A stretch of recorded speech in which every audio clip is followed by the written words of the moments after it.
లక్షలాది మంది ఈపీఎఫ్ఓ పెన్షనర్లకు కేంద్ర ప్రభుత్వం నుంచి ఒక భారీ ఊరట లభించబోతోందా? అవుననే అంటున్నాయి తాజా పరిణామాలు. ఉద్యోగుల పెన్షన్ పథకం 1995 కింద రిటైర్ అయిన వారికి ఇస్తున్న కనీస పెన్షన్ మొత్తాన్ని వెంటనే పెంచాలని పార్లమెంటరీ స్థాయి సంఘం కేంద్ర ప్రభుత్వానికి కీలక సిఫారసు చేసింది. ప్రస్తుతం ఈపీఎఫ్ఓ సభ్యులుగా ఉన్న రిటైర్డ్ ఉద్యోగులకు నెలకు కనీస పెన్షన్ కేవలం ₹1000 మాత్రమే అందుతోంది. అయితే నేటి కాలంలో పెరిగిన ధరలు, కనీస అవసరాలను దృష్టిలో ఉంచుకుంటే ఈ ₹1000 ఏమాత్రం సరిపోవని కమిటీ స్పష్టం చేసింది.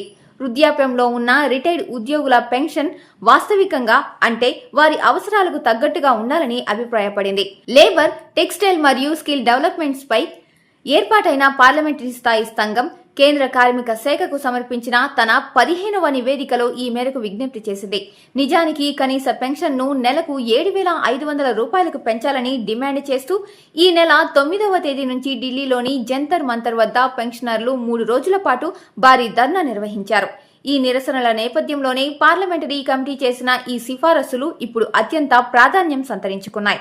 అంతేకాదు, ఈ నివేదికలో మరో ముఖ్యమైన అంశాన్ని కూడా ప్రస్తావించారు. సాధారణ ఉద్యోగుల మాదిరిగానే కాంట్రాక్ట్ ఉద్యోగులకు కూడా ప్రమాద బీమా సొమ్మును వెంటనే చెల్లించేలా కేంద్ర రాష్ట్ర ప్రభుత్వాలు కఠిన చర్యలు తీసుకోవాలని కమిటీ సూచించింది. కేంద్ర ప్రభుత్వం గనుక ఈ సిఫారసులను ఆమోదిస్తే దేశవ్యాప్తంగా ఉన్న లక్షలాది మంది పెన్షనర్ల జీవితాల్లో వెలుగులు నిండటం ఖాయం. మరి ప్రభుత్వం దీనిపై ఎలాంటి నిర్ణయం తీసుకుంటుందో వేచి చూడాలి.